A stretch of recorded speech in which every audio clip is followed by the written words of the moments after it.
जैसे जैसे हम पेरेंट्स से मिलते गए, पेरेंट्स की चीज़ें जो है वो समझ में आने लगी कि लोग किस तरह की मेंटेलिटी रखते हैं। इंडिया में भी लोग मतलब कहीं तो बहुत ज़्यादा नेगेटिव है, कहीं बहुत ज़्यादा पॉजिटिव है, तो दोनों तरह के लोग मिले।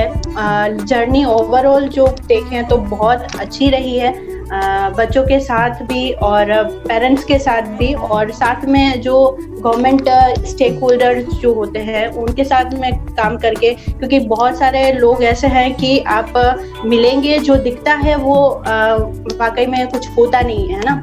तो सबसे ज़्यादा अच्छा ये है कि बहुत सारी चीज़ें मुझे इस लाइफ में सीखने को मिली, पॉजिटिव भी नेगेटिव भी। जर्नी बहुत अच्छी रही और बच्चों के साथ में तो बहुत ब्यूटीफुल रही।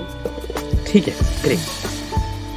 अभी ये जो अगला क्वेश्चन है वो खुद की बढ़ाई करना जैसा हो जाएगा, पर आई थिंक ये भी एक बहुत इंपॉर्टेंट क्वेश्चन हो जाता है जो आपके इंटरेस्ट है और जिसके लिए आप काम कर रहे हैं। तो मेरा क्वेश्चन आपसे अलग नेक्स्ट यही है कि आपको ऐसा क्यों लगता है, आप क्या सोचते हैं इसके बारे में, आप कैसे दूसरों के लिए एक इंस्पिरेशन बन पा रही हैं, आप क्या ऐसा क्या कर रही हैं, आप इसका भी उसके ऊपर आपके क्या विचार है कि मैं जो ऐसा काम कर रही हूँ जिसकी वजह से लोग मेरे को अपना इंस्पिरेशन उनका इंस्पिरेशन मुझे बना पा रहे हैं? ज़्यादा तो नहीं, लेकिन 3 पॉइंट ऐसे हैं। फर्स्ट थिंग ऐसी है कि मैं लोगों के लिए इंस्पायर इसलिए हूँ क्योंकि फर्स्ट जो फैमिलीज़ हैं, फैमिली के लिए मैं सबसे ज़्यादा इंस्पिरेशन हूँ, क्योंकि मेरे वर्क हार्ड या मेरी टीम के वर्क हार्ड से ये सारी चीज़ें पॉसिबल हो पाई है। सेकंड बच्चों के लिए हूँ, क्योंकि बच्चे कहते हैं कि दीदी आपने मुझे ये घर दिया है तो मतलब मेरे लिए बहुत अच्छा है कि आप मुझे है ना फैमिली दी है, मुझे इतने अच्छे पेरेंट्स दिए हैं कि जहाँ मुझे रहना है। और थर्ड जो है मेरी फैमिली के लिए मैं इंस्पिरेशन हूँ, क्योंकि जहाँ पे भी फैमिली में या फिर फ्रेंड सर्कल में कहीं पे भी बात होती है कि तू क्या काम करती है, तो जब उनको मैं अपने काम के बारे में एक्सप्लेन करती हूँ, पूरी सारी चीज़ें बताती हूँ, तो वो यही देखते हैं कि मैं आज गवर्नमेंट अथॉरिटी में फर्स्ट ग्रेड टीचर बन गया और ये सारी चीज़ें हो गई, और ये काम तू कर रही है, तू है ना प्लीज़ गवर्नमेंट में मत आ, तू जो काम कर रही है बहुत अच्छा कर रही है और इसको ही कंटिन्यू रख। क्योंकि मेरा जो बैकग्राउंड था वो बैचलर ऑफ एजुकेशन बीएड कर रखा था, तो टीचर बनना ज़रूरी था, तो इसीलिए लोगों के लिए मैं बहुत ज़्यादा मतलब इंस्पिरेशन, ऐसा मेरा मानना है कि मैं लोगों को इंस्पायर करती हूँ, मेरे काम को लेकर बहुत ज़्यादा इंस्पायर करती हूँ। ठीक है, ग्रेट। तो ये जो नेक्स्ट क्वेश्चन, अगर कोई अवार्ड्स वगैरह हैं मिले हैं आपके वर्क से रिलेटेड हो, जैसे द ऑर्गेनाइजेशन आप जिसमें काम कर रही हैं उनकी उसकी फॉस्टर केयर की वजह से, तो उसकी वजह से आपको कोई अवार्ड्स मिले हो, ऐसा कुछ अचीवमेंट्स हो, या अगर ऐसा कोई इम्पैक्ट स्टोरी हो आपके पास अपने बारे में शेयर करने के लिए, तो आप यहाँ पे शेयर कर सकती हैं इस क्वेश्चन में। ऐसा कोई ज़्यादा अवार्ड नहीं मिले हैं, क्योंकि ऑन ग्राउंड पे जब काम करते हैं तब सारी चीज़ें शो ऑफ नहीं होती है ना, तो बहुत सारी चीज़ें ऐसी है कि जहाँ मिलना चाहिए था वहाँ नहीं मिला, लेकिन मुझे सेटिस्फेक्शन इतना है कि मैं जो काम करती हूँ वो मेरे दिल से करती हूँ और मुझे अपने काम पे पूरा बिलीव है। तो लेकिन एक अभी रिसेंट मैं बताना चाहूँगी कि कलेक्टर के ऑफिस में मीटिंग थी, तो उसमें कलेक्टर जी ने फॉस्टर केयर के बारे में पूरा जानना चाहा, क्योंकि इन्फॉर्मेशन उन्हें नहीं थी कि किस तरह की वात्सल्य योजना चलती है। तो वो सारा जैसे भी एक्सप्लेन किया मैंने, पूरा जितना अपना काम था वो सारा बताया, और उसके बाद में सर ने भी कुछ क्वेश्चंस किए मुझे कि कैसे क्या होता है, बहुत सारे क्वेश्चंस किए, और उसके बाद में एट द लास्ट सर ने क्लैपिंग करी मेरे लिए, और नहीं आप वाकई में बहुत अच्छा काम करते हो।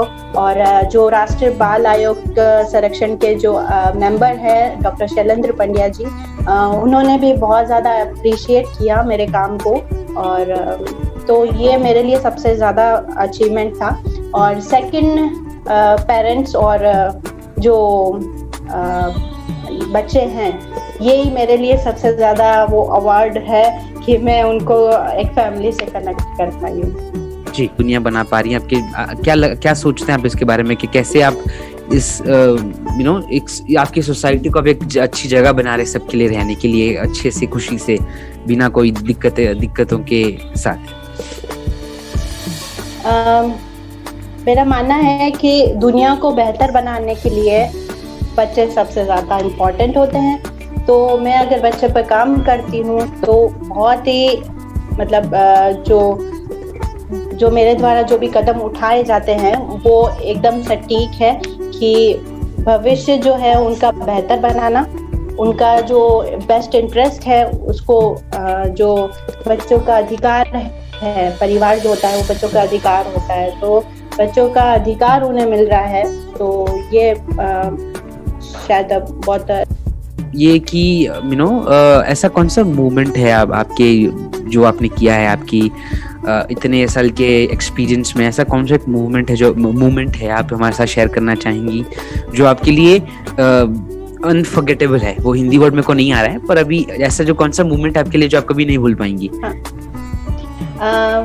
मेरे लिए सबसे अच्छा मोमेंट कहो या बहुत सैड वाला मोमेंट कहो, दोनों हैं। जब 2014 से जब ये प्रोग्राम शुरू हुआ तब से हम लोग काम कर रहे थे, पेरेंट्स ढूंढ रहे थे, और जब 15 में आए तो हमें एक पेरेंट्स मिले जो कि 2.5 years ओल्ड लड़की को लेना चाहते थे। तो उस टाइम पे ये था कि मैं बच्ची से मिलती थी और बच्ची का और मेरा कनेक्शन इतना अच्छा हो गया कि वो मुझे दीदी कहने लगी, और मतलब मेरे से बात करती और पेरेंट्स से बात नहीं करती थी, मेरे से बात करती और सारी चीज़ें मतलब अपने खिलौने भी बताती और सारी चीज़ें शेयर करती। जब प्लेसमेंट का दिन था तब पेरेंट्स आए और सारा फॉर्मेलिटीज़ वगैरह सब हुआ, और उसके बाद में उस बच्ची ने मुझे एकदम कस के पकड़ लिया, और जब पेरेंट्स बोलने लगे कि इसको मुझे ले जाना है तो मैंने बोला उनको कि आप है ना ले जाओ इसको, क्योंकि वो बच्ची इतनी रो रही थी, उसको लग रहा था, उसको फील हो गया था कि मुझे कहीं ना कहीं ये ले जाने वाले हैं, भेजने वाले हैं। तो उस टाइम पे मेरे लिए बहुत ज़्यादा इमोशनल मोमेंट था ये कि मैं रो रही थी और उस लड़की ने मुझे बहुत ज़्यादा पकड़ रखा था, और वो पेरेंट्स उसको खींच के ले जा रहे थे कि नहीं बेटा अपने साथ चलो। उसको रोते रोते ही उसको गाड़ी में बिठाया और सिर्फ वो एक बात बोल रही थी, दीदी नहीं, दीदी नहीं, दीदी नहीं, और उसके अलावा वो कुछ भी नहीं बोली। मेरे लिए अच्छा ये था कि मैं किसी फैमिली में बच्चे को दे रही हूँ, और मैं खुद उस टाइम पे इतनी रो रही थी और इमोशनल मोमेंट था मेरे लिए। तो ये मेरे लिए सबसे बेस्ट मोमेंट था, अनफॉरगेटेबल मोमेंट। जी बहुत खूब। एक इंटरव्यू को देख रहा है, जो भी ऑडियंस इसको देख रही है, उसके लिए और उनके लिए आपका क्या एक मैसेज होगा? मेरा मैसेज यही है कि अपने काम पे बिलीव रखो, जो भी काम करो दिल से करो, और अगर मेहनत से आप करोगे तो सीढ़ियाँ जो है वो आसानी से चली जाएगी। लिफ्ट तो वैसे भी खराब हो सकती है, तो आप सीढ़ियों पे चलो और अपने मेहनत के साथ में आगे बढ़ो। और कांटों पर तो चलने वाला तो मतलब जब हम कांटों पर चलते हैं ना तो बहुत सारे चैलेंजेस और स्ट्रगल आते हैं, तो हमारे पैर अपने आप बहुत तेजी से बढ़ते हैं।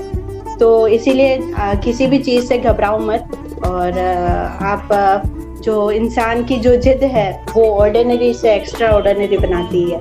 तो इसीलिए इसी मोटो के साथ में आगे बढ़ते रहो हमेशा। जी जी बहुत खूब, बहुत धन्यवाद। यही मेरे क्वेश्चंस थे आपसे।